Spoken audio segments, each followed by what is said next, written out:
আমরা যে জিহাদের ময়দানে যাব, ভালো যুবক না হইলে তো পিছন থেকে সব মুনাফিকদের মতো ভেগে চলে যাবে। এই জন্য যুবকদেরকে আগে গঠন করতে হবে। বিশ্বনবী 13টা বছর মক্কায় গঠন করেছে। যখন চৈত্যবান হয়েছে, আদর্শবান হয়েছে, বিশ্বনবী তাদেরকে নিয়ে বাতিলের বিরুদ্ধে লাফিয়ে পড়েছেন। মাত্র 313 জন 1000 জনকে কাবু করে ছেড়ে দিয়েছে। ঠিক কিনা জোরে বলুন? যুবকদেরকে কি হতে হবে? যুবকদের কি হতে হবে? জোরে বলুন, কি হতে হবে? চরিত্রবান হতে হবে। কি হতে হবে?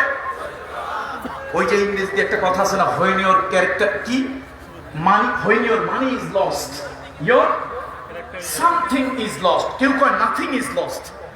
When your health is lost, your something is lost. When your character is lost, your everything is lost. সুতরাং চরিত্র যদি আমরা হারিয়ে ফেলি, সব হারিয়ে ফেলবো। চরিত্রের থেকে দামি সম্পদ, চরিত্রের থেকে মূল্যবান সম্পদ আর কিছুই দেখা নেই। বন্ধুরা আমার,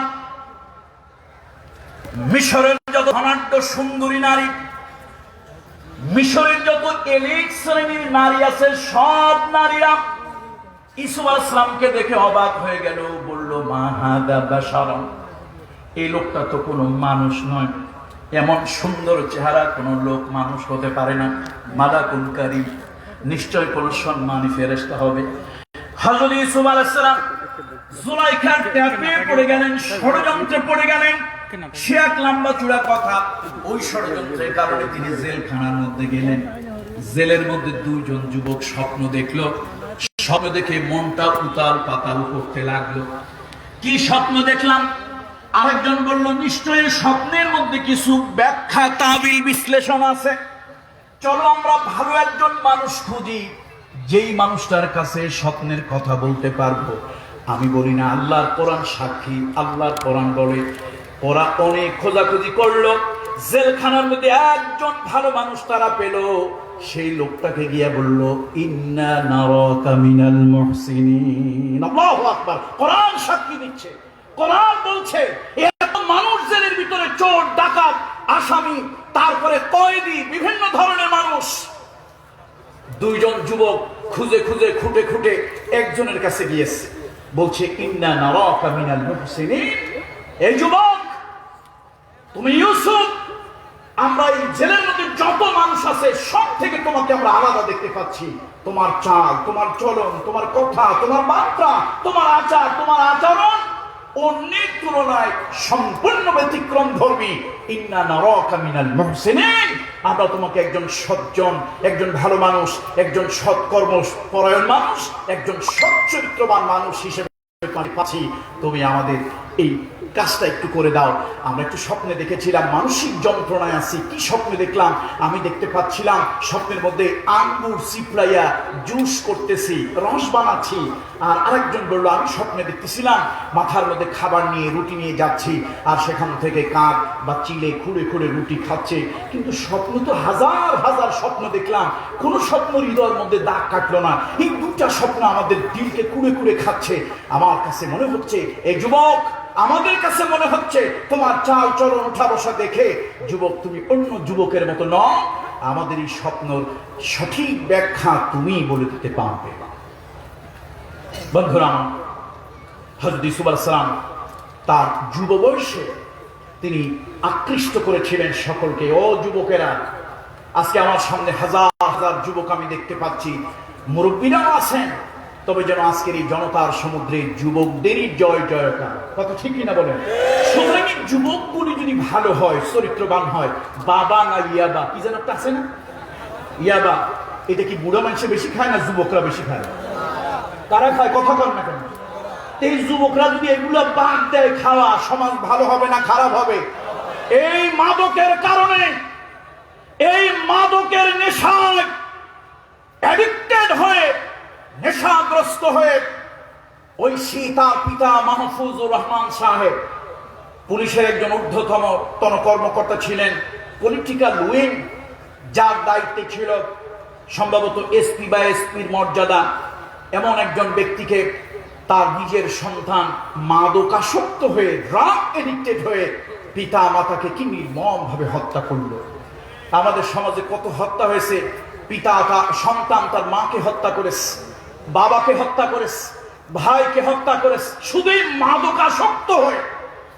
ওই যে টেলিভিশনে নাকি সিনেমায় নাটক করে কি শামসুজ্জামান, জানো কি শামসুজ্জামান, এটিএম শামসুজ্জামান, না, তার এক ছেলে আর এক ছেলেকে হত্যা করলো এই মাদকাসক্ত হয়ে। সুতরাং যুবকেরা, এই পেকুয়ার এই এলাকার যারা ব্যক্তিবর্গ আছেন, সম্মানিত সম্ভ্রান্ত ব্যক্তিবর্গ আছেন, অনেক কষ্ট করে আপনাদের জন্য মাহফিলের পারমিশনটা তারা ব্যবস্থা করেছে। আপনারা আসলেন, একটু স্লোগান দিয়ে চলে গেলেন, লাভটা কি হইল? কিছু যদি নিয়ে বাড়ি যেতে পারেন তাহলে এই কষ্ট, এই পরিশ্রম সার্থক হলো। কথা ঠিক কিনা জোরে বলো। আরে ভাই, যদি দুনিয়ায় পাওয়ার জন্য হয় তাহলে তো তারা একটা নাটকের ব্যবস্থা করতেন। যদি দুনিয়ায় পাওয়ার প্রয়োজন হয় তাহলে তারা এখানে একটা যাত্রা অথবা একটা ব্যান্ড সঙ্গীতের আয়োজন করত, দুনিয়ায় পেয়ে যেত। তারা তো কষ্ট করেছে পরকালে কবরে হাসরে পাওয়ার জন্য। সুতরাং এই মাহফিল শুনে একজন যুবক যদি ভালো হয়, একজন যুবকের যদি চরিত্র পরিবর্তন হয়, তাহলে যারা কষ্ট করে গায়ের ঘাম পায়ে ফেলে মাহফিলের আয়োজন যারা করলো, তাদের কষ্টটা সার্থক হলো। কত ঠিক কিনা যারা বলুন। সুতরাং কি যুবকেরা আমার প্রতি অসন্তুষ্ট? যুবকেরা অসন্তুষ্ট আমার প্রতি? এই যুবক, তোমরা আমার কাছ থেকে জিহাদের কথা শুনতে চাও, আমিও তোমাদেরকে নিয়ে আল্লাহর কসম জিহাদের ময়দানে যেতে চাই। কিন্তু শর্ত হলো জিহাদের ময়দানে যদি চরিত্র গঠন করে না যেতে পারো, তুমি তো মুনাফিক আব্দুল্লাহ ইবনে উবাইর মতো জিহাদের ময়দান ছেড়ে পিছনে হটে চলে আসবে। সুতরাং চরিত্র গঠন। যুবকদের কি দরকার? যুবকদের কি দরকার? জোরে বলুন, জোরে বলুন, যুবকদের কি দরকার? চরিত্র গঠন দরকার।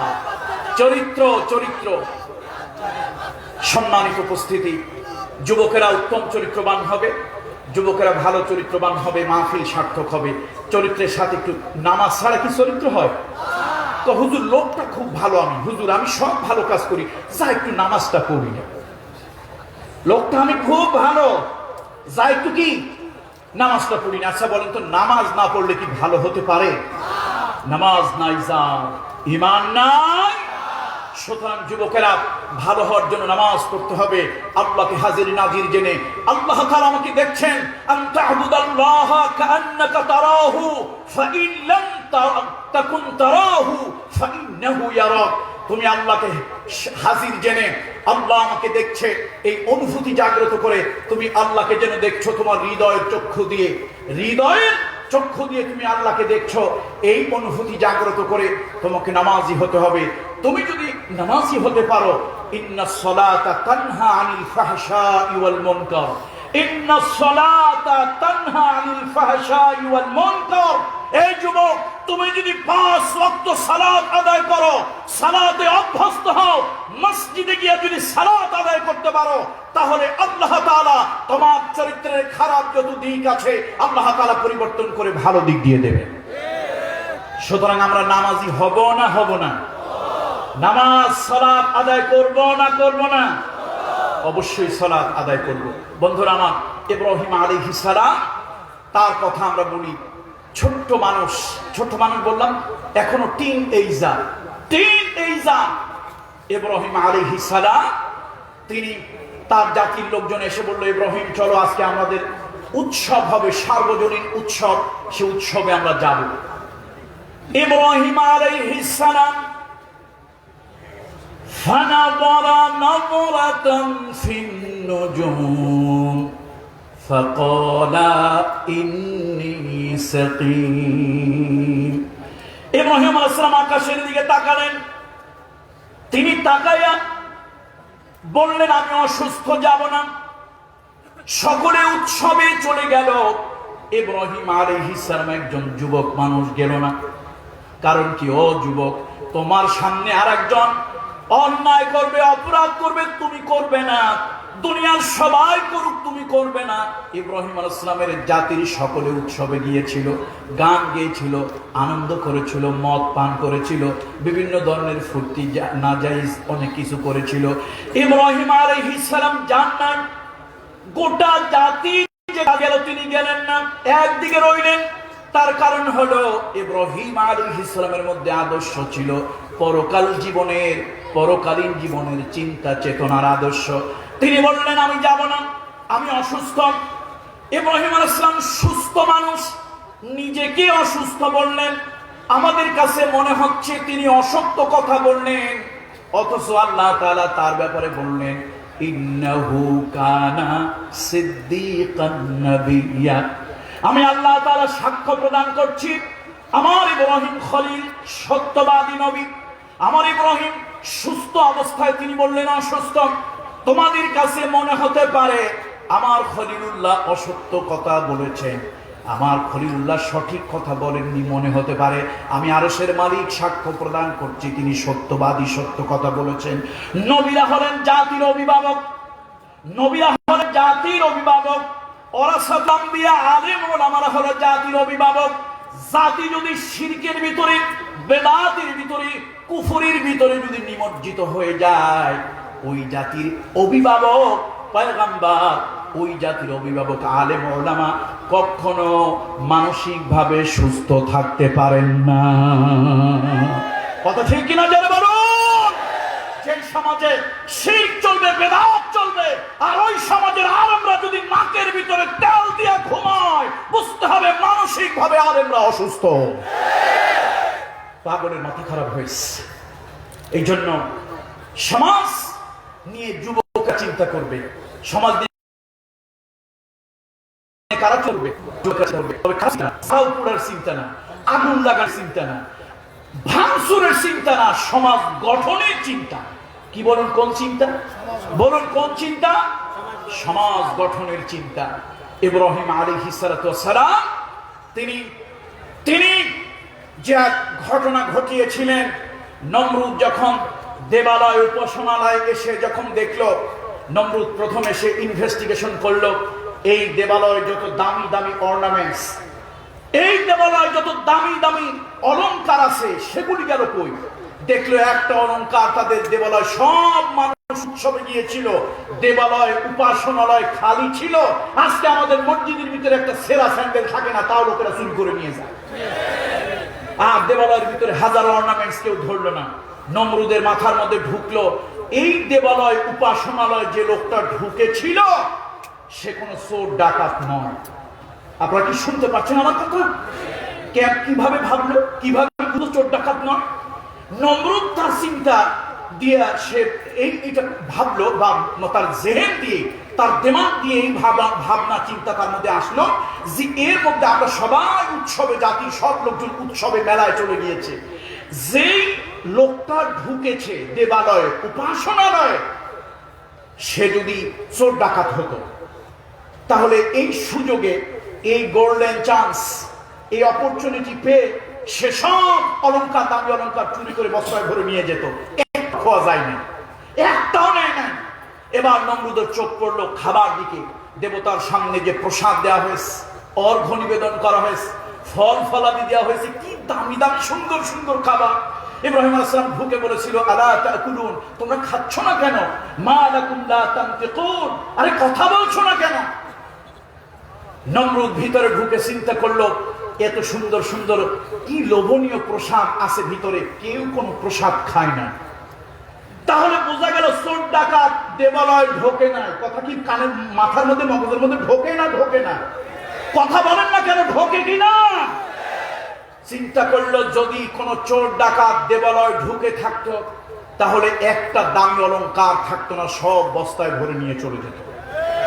যদি কোনো পেটু ক্ষুধার্ত ব্যক্তি খাবার লোভে যদি ঢুকতো, সব খাবার খেয়ে ফেলতো।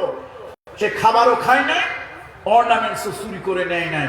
তাহলে যে ঢুকেছে সে অন্য কোনো উদ্দেশ্য নয়, এই জাতিকে একটা মেসেজ দেওয়ার জন্য। দেখেন না, বিভিন্ন মোবাইল কোম্পানি একটা মেসেজ দিয়ে আপনাকে সতর্ক করে, তোমার ব্যালেন্স কিন্তু প্রায় শেষ।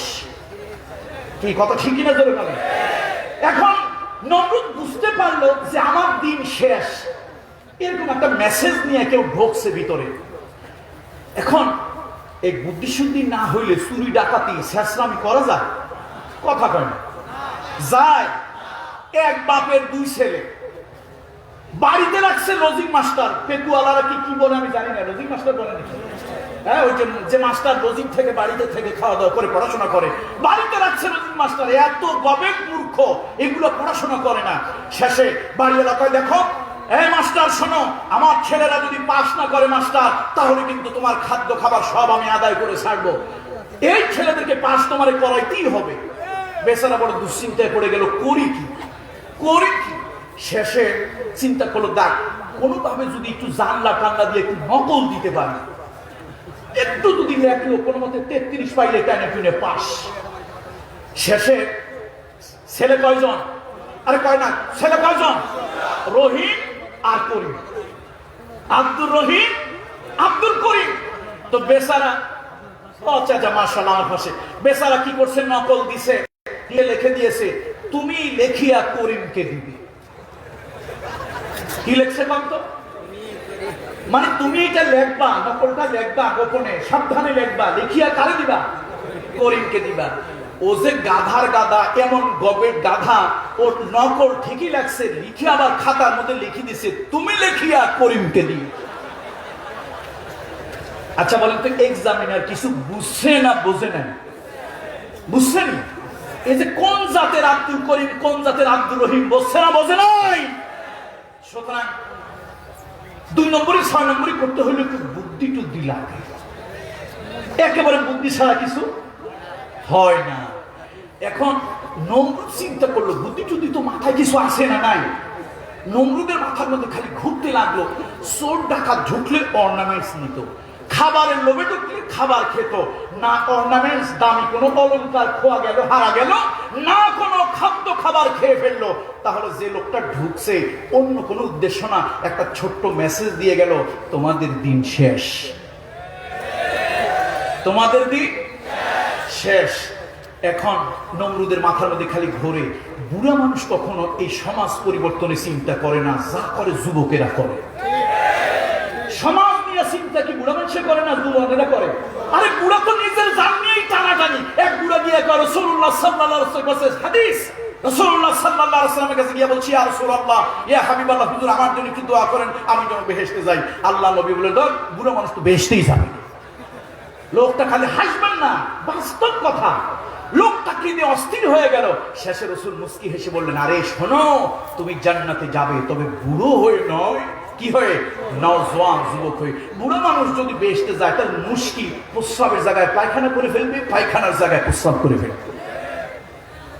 তাহলে নমরুদের মাথার মধ্যে একটা কিছু ঢুকছে, যে ঢুকছে সে কি না বলেন তো? আরে কথা না বলো তো আমি কথা বলবো না। সে কি না? চোর ডাকাত না। যে ঢুকছে সে খাবারের জন্য খাদক না, লুভি না। যে ঢুকছে একটা মেসেজ দিয়ে গেল এই জাতিকে, একটা মেসেজ দিয়ে গেল। নমরুদ চিন্তা করলো, জাতিকে পাল্টানোর মেসেজ, জাতিকে একটা সংকেত দিয়ে যারা যায় তারা কোনো বুড়ো নয়, যুবক। কোরআন শরীফ সাক্ষী, কথা আমার কোনো বানানো কথা নয়। এবার নমরুদ জিজ্ঞেস করলো, আচ্ছা আমাদের সমাজ নিয়ে, আমাদের দেশ নিয়ে, আমাদের ব্যবস্থাপনা নিয়ে কথা বলে এরকম যুবক কি আছে? লোকেরা চিৎকার দিয়ে বলল, ক্বালু সামি'না ফাতান ইয়াযকুরুহুম ইউকালু লাহু ইব্রাহিম।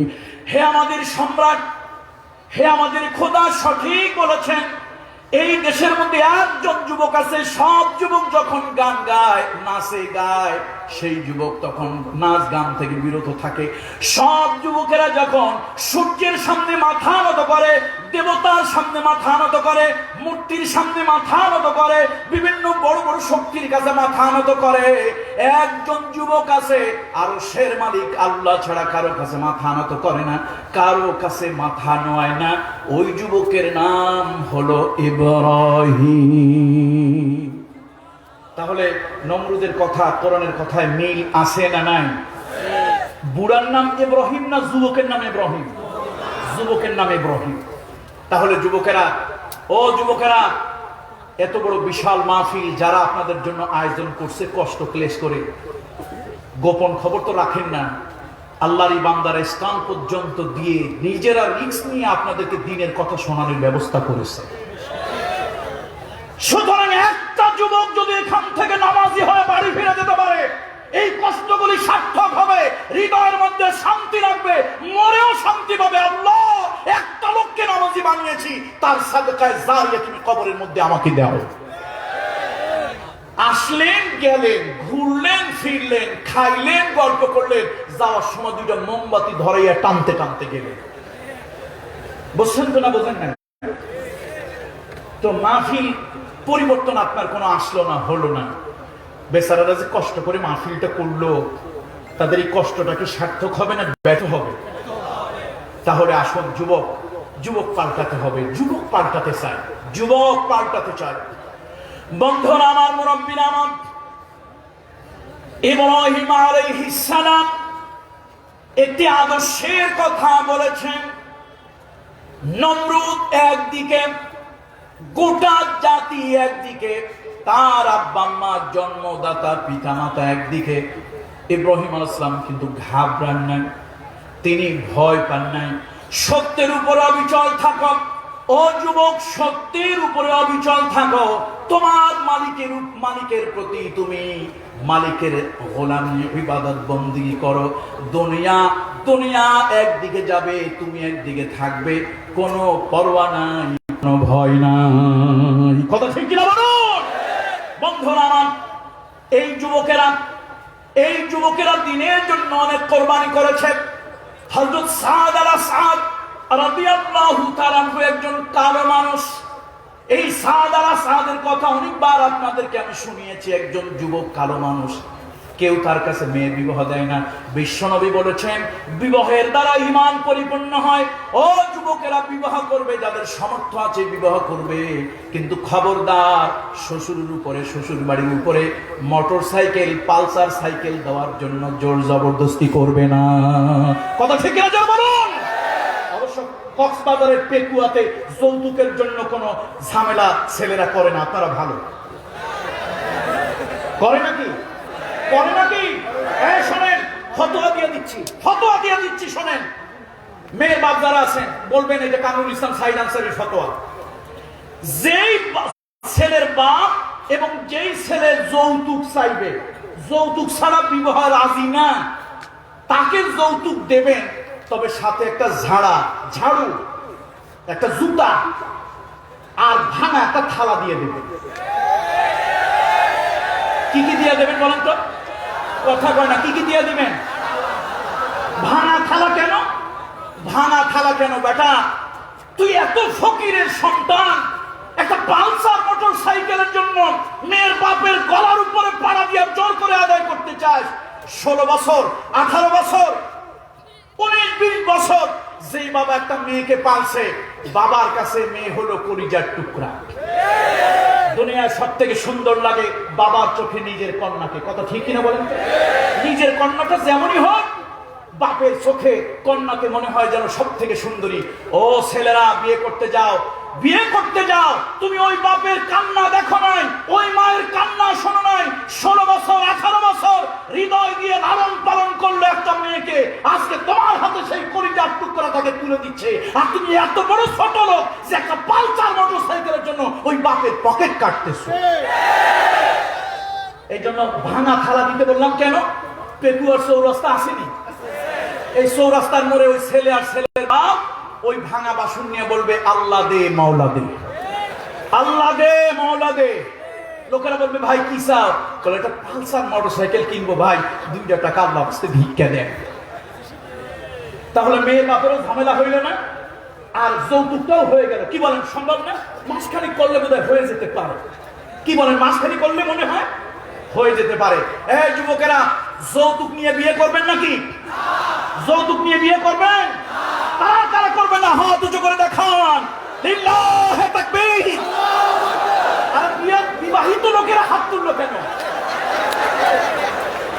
এই শোনেন, বিবাহিত লোকেরা হাত তোলার একটা উদ্দেশ্য আছে, আবার আর একটা বিবাহ করতে চায়। সর্বনাশ। আজকে বাড়ি যাওয়ার পরে ভাবি সাহেবারা আমাদের উপরে খুব ক্ষিপ্ত হবে, বলবে আগামী বছর আর মাহফিলের দরকার নাই, আগামী বছর মাহফিলের দরকার নাই। আনসারী সাহেব একটা ভেজাল লাগাই দিয়ে গেছে, আরেকটা বিয়ে করার জন্য তোমাকে উৎসাহিত করেছে। সর্বনাশ হয়ে যাবে না বলে? সুতরাং আমরা কোনো সর্বনাশ চাই না। যারা বিবাহ করেন নাই, যৌতুক নিয়ে যারা বিয়ে করতে চান, মেয়ের বাপকে মানসিক কষ্ট যারা দেন, তাদের জন্য একটা ভাঙা থালার ব্যবস্থা করবেন, যাতে করে চৌরাস্তার মোড়ে গিয়ে তারা কিছু ভিক্ষা টিক্কা করে অন্তত একটা সাইকেল, মোটরসাইকেলের একটু ব্যবস্থা তারা করে নিতে পারে। বন্ধুরা আমার, মুরব্বীরা আমার, আল্লাহ নবীর সাহাবী, তরুণ যুবক সাহাবী, ও যুবকেরা কান খুলে শোনো, রাসূলুল্লাহ কলিজার টুকরা সাহাবী সাদ আল আসাদ, মানুষটা হলো কালো। বিশ্বনবী বলেছেন, রাহমাতুল লিল আলামিন বলেছেন, বিবাহের দ্বারা ঈমান পরিপূর্ণ হয়, ঈমান শক্তপোক্ত হয়।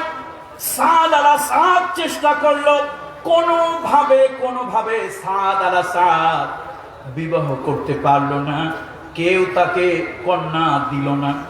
একদিন রাসূলুল্লাহর দরবারে, রাহমাতুল লিল আলামিনের দরবারে সে কাঁদতে লাগলো, ইয়া রাসূলুল্লাহ, ইয়া হাবিবাল্লাহ, হুজুর আমাকে কেউ কন্যা দেয় না, কালো বলে, আমি কালো যুবক বলে আমাকে কেউ কন্যা দেয় না, ইয়া রাসূলুল্লাহ আমার একটা বিবাহের ব্যবস্থা আপনি করে দেন, যাতে করে আমার ঈমানটা পরিপূর্ণ হয়। আল্লাহ নবী বলে দিলেন, যাও এই মদিনার সব থেকে সুন্দরী নারী ইবনে ওয়াহাবের কন্যা, তার কাছে গিয়ে প্রস্তাব দাও, আমি বিশ্বনবী তোমার জন্য এই সুন্দরী কন্যার বিবাহের প্রস্তাব দিচ্ছি। সাদ আল আসাদ কালো মানুষ, ও যুবকেরা কান খুলে শোনো, সাদ আল আসাদ কালো মানুষ, গরিব মানুষ, মদিনার একজন সম্ভ্রান্ত ব্যক্তি ইবনে ওয়াহাব তার কাছে চলে গেল, গিয়া বলল, আপনার ঘরে একটা সুন্দরী কন্যা আছে, রাহমাতুল লিল আলামিন, দো জাহানের সর্দার নবী মুহাম্মদুর রাসূলুল্লাহ সাল্লাল্লাহু আলাইহি ওয়াসাল্লাম আপনার কন্যার জন্য আমাকে বিবাহের প্রস্তাব দিয়েছেন। ইবনে ওয়াহাব ক্ষিপ্ত হলো, কত বড় সাহস তোমার, দিলের মধ্যে কত বড় সাহস, তোমার মতো একজন গরিব মানুষ যার কোনো ঠিকানা নাই, পরিচয় নাই, তোমার মতো গরিব মানুষ আমার কন্যা বিবাহের কেন প্রস্তাব দিচ্ছ? তাকে নাজেহাল করল, অসম্মান করলো, অপমান করে ছেড়ে দিল। বন্ধুরা আমার, যখন ইবনে হযরত সাদ আল আসাদ যখন মনের কষ্ট নিয়ে, দিলের ব্যথা নিয়ে যখন বাড়ি ফিরে যাচ্ছিল, এমন সময় পর্দার আড়াল থেকে একটা সুন্দর কণ্ঠ ভেসে উঠল, বলল, হে আব্বাজান, আমি এই মদিনার সুন্দরী রমণী সবাই জানেন, কিন্তু যেই ছেলেটা প্রস্তাব নিয়ে আসছে সে গরিব মানুষ, কালো মানুষ, আব্বা তাকে ঘৃণা করবেন না, তুচ্ছ করবেন না, রাহমাতুল লিল আলামিন বিবাহের প্রস্তাব পাঠিয়েছে, আমি জানি এই ছেলে আমার উপযুক্ত নয়, তারপর রহমতের নবী প্রস্তাব পাঠিয়েছে, আল্লাহর হাবিব প্রস্তাব পাঠিয়েছে, যদি রাসূলুল্লাহ বেজার হয়ে যায়, নবীজি যদি অসন্তুষ্ট হয়ে যায়, হয়তো আল্লাহ তাআলা আমার প্রতি অসন্তুষ্ট হয়ে যাবে। আব্বা জান, এই বিবাহে আপনি রাজি হন, আমিও রাজি, রাহমাতুল লিল আলামিনের সম্মান রেখে আমরা এই বিবাহের প্রস্তাবে রাজি। সাদ আল আসাদ খুশি হয়ে গেল, রাসূলুল্লাহর কাছে ওই পর্দার আড়াল থেকে নারী বলল, হে যুবক, গিয়া রাসূলুল্লাহর কাছে বলেন, আল্লাহর নবী তিনি যেন মোহর নির্ধারণ করেন, আল্লাহর নবী যেন বিবাহের ব্যবস্থা যেন করে দেন। সাদ আল আসাদ গরিব মানুষ, এতদিন চেষ্টা করছে, কেউ তাকে মেয়ে দেয় না, গরিব বলে, চামড়াটা কালো বলে কেউ তাকে মেয়ে দেয় না। আজকে তার স্বপ্ন পূর্ণ হবে, তার মতো একজন কালো মানুষ তার ঘরে আসবে, মদিনার সব থেকে একজন সুন্দরী নারী। রাসূলুল্লাহর কাছে গিয়ে আনন্দে আত্মহারা, ইয়া রাসূলুল্লাহ, পিতা অস্বীকার করেছিল, আমার উপরে রাগ করেছিল, কিন্তু কন্যা রাজি হয়েছে, আপনাকে বিবাহের ব্যবস্থা করতে বলেছে, দেনমোহর নির্ধারণ করার জন্য আপনাকে বলেছে। রাসূলুল্লাহ বললেন, যাও 400 দিনার বা দিরহাম এই বিবাহের মোহর নির্ধারণ করলাম। সাদ আল আসাদ বলল, ইয়া রাসূলুল্লাহ, ইয়া হাবিবাল্লাহ, সর্বনাশ হয়ে গেছে, ইয়া রাসূলুল্লাহ, আমি এত গরিব মানুষ, শুধু তো কালো না, আমি জন্মের মতো গরিব, আমি জীবনে কোনোদিন 40টা দিনার দিরহাম এক জায়গায় দেখি না। ইয়া রাসূলুল্লাহ, এত দিনার দিরহাম কোথা থেকে দেব? আল্লাহর নবী বললেন, যাও, সব ব্যবস্থা হয়ে যাবে, এই দুইজন সাহাবীর কাছে যাও, আমার পক্ষ থেকে সালাম দাও, আমি তোমার বিবাহের ব্যবস্থা করেছি, শুধু সালাম দাও, আমার দৃঢ় বিশ্বাস একটা ব্যবস্থা আল্লাহ তাআলা গায়েব থেকে করে দেবেন। দুইজন সাহাবীর কাছে চলে গেলেন, সাদ আর আসাদ। লম্বা চূড়া কথা। সাদ আর আসাদ দুইজনের কাছে গেলেন, জিজ্ঞেস করলো কেন এলেন? বলল আমি যুবক মানুষ, বিবাহের দ্বারা ঈমান তরতাজা হয়, ঈমান পরিপূর্ণ হয়। আমি বিবাহ করতে চেয়েছিলাম, কেউ কন্যা দেয় না। শেষ পর্যন্ত রাসূলুল্লাহ সাল্লাল্লাহু আলাইহি ওয়াসাল্লাম ইবনে ওয়াহাবের কন্যাকে বিবাহের জন্য প্রস্তাব দিয়েছে, তিনি রাজি না, তার কন্যা রাজি হয়েছে। সুতরাং আল্লাহর নবী বিবাহের ব্যবস্থা করলেন। 400 দিনার দরকার। সঙ্গে সঙ্গে ঘর থেকে তিনি 200 দিনার এনে দিলেন, দিয়ে বললেন যাও, তোমার মোহরের অর্ধেক আমি আদায় করে দিলাম। এবার কি যেন চিন্তা করলেন, আর বললেন শোনো, শুধু মোহর দিয়া বিবাহ হয় না, নতুন বধূর জন্য সুন্দর কিছু মার্কেটিং বাজার সদাই করা লাগে, যাও ওই বাবদ আমি কিছু তোমাকে আরো হাদিয়া দিলাম। মনের মধ্যে বড় আনন্দ। রাসূলুল্লাহ পাঠিয়েছেন, আল্লাহ নবীর ইজ্জতের সম্মানে মোহরানার অর্ধেক আদায় হয়ে গেছে, আবার মার্কেটিং করার জন্য কিছু টাকা পয়সা পাওয়া গিয়েছে। এবার চলে গেলেন দ্বিতীয় জন উসমান জিন্নুরাইনের কাছে। রাসূলুল্লাহ সাল্লাল্লাহু আলাইহি ওয়াসাল্লামের কলিজার টুকরা সাহাবী। ভাইরা আমার, এই দুনিয়ায় কিছু বড় লোকের ধন কখনো দিনের কাজে লাগে নাই, আবার কিছু বড় লোক আছে তাদের ধন দৌলত আল্লাহ তাআলা দিনের কাজে লাগিয়েছেন। সব ধন লোক ভালো মন্দ সবই আছে দুনিয়ায়। হযরত ওসমান রাদিয়াল্লাহু তাআলা শুনলেন, ঘরের থেকে 200 দিনার বা দিরহাম বের করে দিলেন। এবার তিনি বললেন শোনো, শুধু মোহরানা দিয়ে তো বিবাহ করা যায় না, আনুষঙ্গিক কিছু খরচ বরচ লাগে, যাও তোমার বিবাহের মার্কেটিং এর জন্য এই খরচটাও আমি দিলাম। কিছু এক্সট্রা দিয়ে দিলেন। মনের মধ্যে বড় আনন্দ। এক পকেটে, এক থলির মধ্যে মোহরানার টাকা, আর এক পকেটে নতুন বধূ সুন্দরী সুনয়না সুদর্শনা এই রমণীর জন্য, নতুন বধূর জন্য মার্কেটিং করা টাকা। দুই পকেটে নিয়ে বাজারে গেলেন। নিজ হাতে সুন্দর সুন্দর বাজারগুলি দেখতেছে, সদা দেখতেছে নববধূর জন্য। হঠাৎ একজন লোক এলান দিল রাস্তায়, আল জিহাদ ফি সাবিলিল্লাহ আইয়ুহাল ইখওয়ান, আল জিহাদ ফি সাবিলিল্লাহ। ও মদিনার লোকেরা, বিশ্ব নবী দ্বীনের জন্য, ইসলামের জন্য, কালেমার জন্য কোথায় যেন অভিযানে পাঠাবে, সকলকে মসজিদে নববীতে রাসূলুল্লাহ ডাকতেছে। এবার সবাই মসজিদে নববীর দিকে যেতে লাগলো। যার যার দোকানপাট বন্ধ করে হাট বাজার রেখে মসজিদে নববীর দিকে রওনা হলো। সাদ আলা সাদের মতো যুবক মানুষ, তিনি দোকানদারকে বললেন, ভাই আমার বাজার সদাই রইল, আমি পরে আসবো। এক পকেটে মোহরের টাকা, এক থলির মধ্যে মোহরের টাকা, আর এক থলের মধ্যে মার্কেটিং এর টাকা। মসজিদে নববীতে গেলে আল্লাহর নবী বললেন, দিনের জন্য জীবনের বিনিময়, জীবনের বিনিময় কারা জান্নাত কিনতে চাও তৈরি হয়ে যাও। জীবনের জন্য জীবন দিয়ে যারা জান্নাত কিনতে চাও তৈরি হয়ে যাও। সাদ আল আসাদ চলে আসলো বাজারে, মোহরের টাকা দিয়ে ঘোড়া কিনল, মার্কেটিং এর টাকা দিয়ে ঢাল তরবারি কিনল। সে মনে মনে ভাবলো, আমি বিবাহ করি ঈমান পরিপূর্ণ করব, আর জিহাদের ময়দানে গিয়া দ্বীনের জন্য, সত্যের জন্য, রাসূলুল্লাহর জন্য জীবনটা দিয়া যদি জান্নাত পাওয়া যায়, তাহলে এত কষ্ট করে আর লাভ কি? এই জন্য তিনি ভাবলেন, রাসূলুল্লাহ যদি আমার চেহারাটা দেখেন, আল্লাহ নবী জিহাদের ময়দানে আমাকে যেতে দিবেন না। সাদ আল আসাদ ঘোড়া নিয়ে আসলো, মুখটাকে ভালো করে ঢাকলো। সকালবেলা রওনা হলো, সাহাবীদের সঙ্গে চুপে চুপে তিনিও রওনা হলেন মুখটা ঢেকে। আল্লাহ রাসূল যেন কোনোভাবেই আমাকে না দেখে, তাহলে রাসূলুল্লাহ আমাকে যেতে দেবেন না জিহাদের ময়দানে। আমি তো দুনিয়ার ফুল সজ্জার রাত কাটাতে চাই না, আমি তো আল্লাহর জান্নাতে যেতে চাই, আল্লাহর জান্নাতের হুর গিলমানের খিদমত আমি চাই। সাদ আল আসাদ মুখটাকে ঢেকে যখন রওনা হলো, সাহাবীরা বলাবলি করতে লাগলো, সবার মুখটা খোলা, তার মুখটা আটকানো। নিশ্চয় কোনো ষড়যন্ত্রকারী, নিশ্চয় কোনো শত্রু বাহিনীর লোক হবে। হযরত আলী ডেকে বললেন, শোনো, খামাখা ঝামেলা করিও না, আমরা মুসলমান, আমরা মুসলমান, আমাদের মধ্যে কোনো দুষ্কৃতিকারী আসবে তা আমার বিশ্বাস হয় না। হয়তো আল্লাহর ফেরেশতা হবে, না হলে কোনো মুসলমান ভাই তার সমস্যার জন্য মুখ ঢেকে রেখেছে। বন্ধুরা আমার, শুরু হলো পথ চলা। সাদ আল আসাদ চলে গেল জিহাদের ময়দানে। অনেক লম্বা কথা, আমি শেষ করার জন্য সংক্ষেপ করছি। জিহাদের ময়দানে বিশ্বনবী যখন সৈন্য রিক্রুট করলেন, সাজাতে লাগলেন, সাদ আল আসাদকে আল্লাহর নবী দেখে ফেললেন। রাসূলুল্লাহ প্রথমে একটু অসন্তুষ্ট হলেন, জিহাদের ময়দানে তুমি কেন এলে?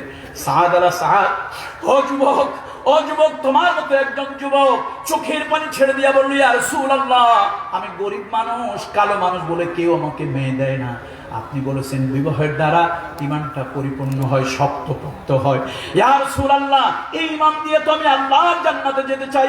আপনি বলেছেন দ্বীনের জন্য, রাসূলুল্লাহর জন্য কাজ করলে জান্নাত পাওয়া যায়। আমি তো জান্নাত ক্রয় করার জন্য এসেছি। রাসূলুল্লাহ হেসে দিলেন, আল্লাহ নবী তার অনুমতি দিলেন।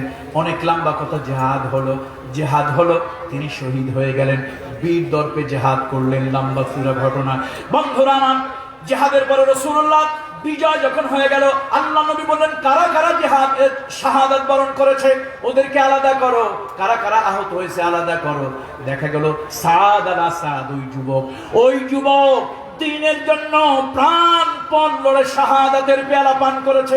রহমাতুল লিল আলামিন, আল্লাহর হাবিবের চোখ বেয়ে পানি পড়লো। রাসূল সূর্যের তাপের সামনে নিজে দাঁড়ালেন, আল্লাহর নবী নিজে দাঁড়ালেন, আর নিজের গায়ের ছায়াটা সাদ আল আসাদের গায়ের উপরে দিলেন। সাহাবীদের মধ্যে কান্নার রোল পড়ে গেল। রহমাতুল লিল আলামিন, আল্লাহ রসূল যাকে নিজের দেহ দিয়া ঢাল বানায়া, ছাতি বানায়া আল্লাহ নবী যাকে ছায়া দেয়, সে কত বড় ভাগ্যবান। সাহাবীরা কাঁদতে লাগলো, আহারে আজকে যদি আমরা সাদ আলা সাদ হতে পারতাম, ও যুবক তোমার মতো যদি হতে পারতাম, আমরাও সৌভাগ্যশালী হতাম। এবার সাদ আলা সাদের দিকে রাসূল তাকাইয়া হাসলেন, আল্লাহ ঘুরাই দিলেন। সাহাবীরা বলল, ইয়া রাসূলুল্লাহ, এই আচরণটা তো বুঝলাম না। আপনি তার দিকে তাকাইয়া মুস্কি মুস্কি হাসলেন, আবার একটু পরে চেহারাটা আরেক দিকে ঘোরা দিলেন। সাদ আলা সাদের দিকে আপনি তাকাচ্ছেন না, দেখছেন না, হুজুর কারণটা বুঝলাম না। আল্লাহ নবী বললেন, শোনো, এই সাদ আলা সাদ যুবক মানুষ, আর যার ফুল সজ্জা লাভ করার কথা ছিল, যার নাকি সুন্দরী দুনিয়া মধু চন্দ্রিমার রাত পার করা, আল্লাহ নবী বললেন, এই জন্য ঘুরাই নিলাম। আমি লক্ষ্য করে দেখতেছি সাদ আলা সাদ আল্লাহর জান্নাত পর্যন্ত যাবে, সেটা সহ্য হচ্ছে না। আল্লাহর জান্নাতের হুরেরা দুনিয়ায় তাকে আদর যত্ন করা শুরু করে দিয়েছে। বন্ধুরা আমার, যুবকেরা, আর কথা নয়, আর কথা নয়, কথা বাড়াবো না, কথা আমার শেষ, মাহফিলও শেষ হয়ে যাবে। তার কারণ হলো প্রশাসনিক যে আমাদেরকে একটা নিয়মতান্ত্রিকতা দিয়েছে, তার মধ্যে আমরা শেষ করব। শুধু কথা হলো একটা, যুবকের আগামী বছর মাহফিল হোক, তাকে আমরা চাই।